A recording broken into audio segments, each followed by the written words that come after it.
everything changed. Our home was gone, our town was gone, everything was gone. Just everything changed.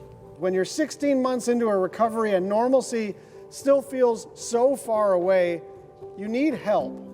And getting that help is the difference between people being able to stay on Maui or leaving.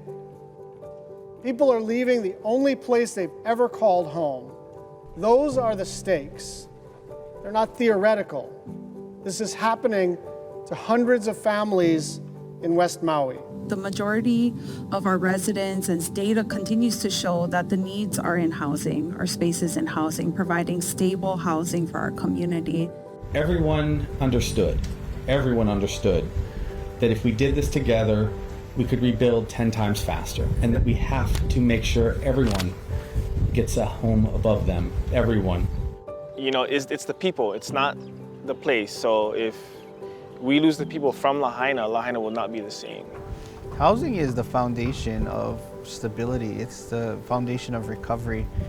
And so we want Hawaii to remain special. And so the people of Hawaii need to be here to keep it that way.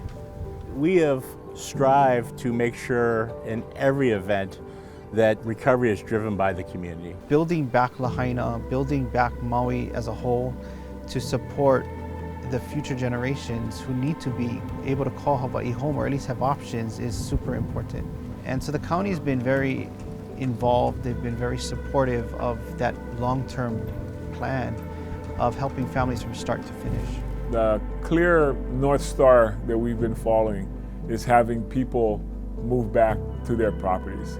That's the #1 goal. For me, success will be that we can get people home, our businesses will be thriving and vibrant again, and we'll be adding, the cultural and historical sites into our plan. During the very first community outreach session that we had for the long-term recovery plan, there was a kūpuna at the table, and we asked the question, what don't you want to change about your community moving forward? And he immediately kind of put his hands on his hips and said, my neighbors. We want our people to stay, so we are developing non-traditional metrics, I would say, where it's not just about how many building permits, it's not just about how many structures, but who's living in those structures. Do we actually recognize the faces of those that live in these houses? So I'm happy to say that right behind me are a number of those success stories where these are all local families. They all were here right before the fire and they're all rebuilding. I could have easily just say, picked up and moved someplace. The community,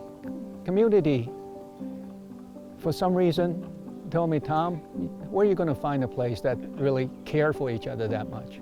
At the peak of our programs, CNHA was housing over 1,000 residents that were impacted by the fire. So this is intended to help them get on their feet and as they try to figure out how to get back to their home. So I think for us, we want to keep up the energy and the momentum that we've started and that we've continued with, because obviously our goal is to see this through, having this town rebuilt and in the way that the community wants to see it, the way we can have it be safe, vibrant, thriving again. It's an important concept, like what will make Hawaii whole? It's its people, and so it's time they come home. Housing. It's a big deal. It was a big deal before the disaster. This just magnified that problem. So we know we have thousands of families that still need a permanent solution. We are working with all of our partner agencies and our county council and the governor's office for those solutions. I'm very proud of people, like I said, who stepped up, partnering with federal government, the state government, the nonprofit community. It's really been uplifting to have so many people come to our aid. There are a lot of exciting things that are happening daily, advancing ultimately our recovery.